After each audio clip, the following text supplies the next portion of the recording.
Notorious criminal ভাঙ্গড়েতে এসে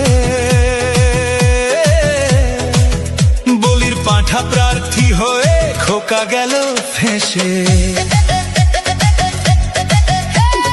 notorious criminal ভাঙ্গড়েতে এসে বলির পাঁঠা প্রার্থী হয়ে খোকা গেল ফেঁসে।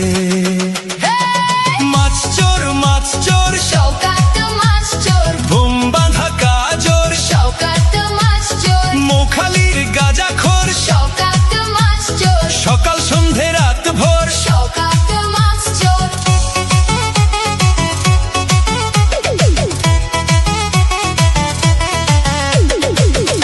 শওকত মোল্লাকে ভাঙড়ের মানুষ বিশেষ করে তৃণমূল কংগ্রেসের নেতা বলে মনে করেন। ওকে একটা পাক্কা মাছ চোর ক্রিমিনাল এই হিসেবে ওকে ট্রিট করে এবং তাকে খুনি।